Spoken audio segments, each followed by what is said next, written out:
Paper फुटीचं प्रकरणी आता मनीषा वाघमारे आणि पी.व्ही. कुलकर्णीला सीबीआय कोठडी आता त्यांची रवानगी त्याच्यामध्ये करण्यात आली। दोन्ही आरोपींना 10 दिवसांची सीबीआय कोठडी आता सुनावण्यात आल्याचं समजतंय।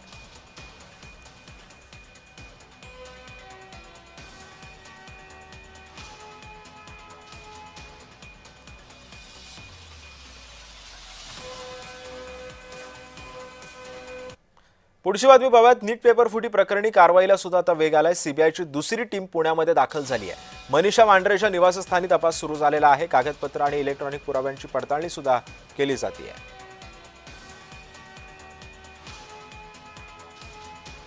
सीबीआयचं दुसरं पथक सुद्धा मनीषा मांढरेच्या निवासस्थानी सध्या तपास करतंय। कागदपत्र आणि इलेक्ट्रॉनिक पुराव्यांची पडताळणी सुद्धा या निमित्तानं सुरू आहे। पुढची बातमी पाहूयात। नीट पेपर फुटी प्रकरणामध्ये पुण्यातल्या प्राध्यापिकेला सुद्धा अटक करण्यात आली। प्राध्यापिका मनीषा मांढरेला सीबीआय कडून अटक करण्यात आली। आरोपी कुलकर्णीच्या चौकशीतून मांढरेचं नाव समोर आलंय आणि याच पार्श्वभूमीवरती ही कारवाई करण्यात आल्याचं बोललं जात आहे।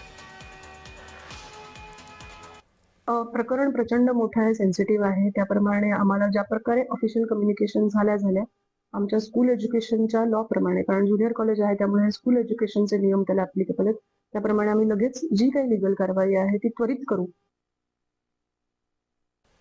दरम्यान नीट पेपर फुटी प्रकरणातील आरोपी मनीषा मांढरे आणि मनीषा वाघमारे या दोघी मैत्रिणी आहेत। एकाच इमारतीमध्ये या दोघींची घरं आहेत। मनीषा वाघमारे आणि मनीषा मांढरे या सीबीआयच्या सध्या ताब्यात आहेत। पुण्यातल्या बिबवेवाडी भागातल्या एका इमारतीमध्ये दोघीही राहत होत्या असं सुद्धा समजतंय। आणि याचा आढावा घेतला आमचे प्रतिनिधी प्रीतम पुरोहित यांनी।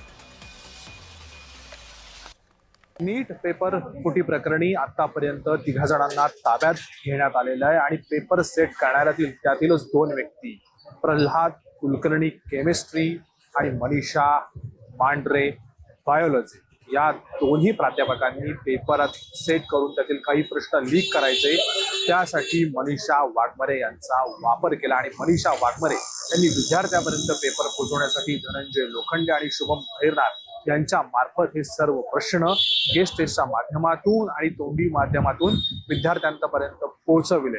खरं तर प्राध्यापक प्रल्हाद कुलकर्णी आणि मनीषा वाघमारे यांची ओळख लातूर पासून नेट पेपर सेट करणाऱ्या मनीषा मांढरे या देखील प्रल्हाद कुलकर्णी यांची देखील ओळख झाली आणि याच दोन्ही मनीषा मांढरे आणि वाघमारे याच पुण्यातील आलिशान बिल्डिंग मधील गंगा असोसिएशन पार्क बिबवेवाडी कात्रज परिसरामध्ये राहतात। आज सीबीआयने बायोलॉजी शिकवणाऱ्या गेल्या 24 वर्षापासून अनुभव असणाऱ्या मनीषा मांढरे यांना आज ताब्यात घेतलेलं आहे। त्यांना तातडीने दिल्लीला नेलेलं आहे।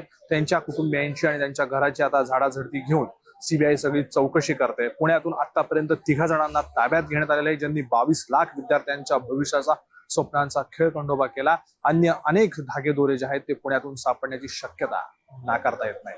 कॅमेरामॅन दीपसह मी प्रीतम पुरोहित, जय महाराष्ट्र, पुणे।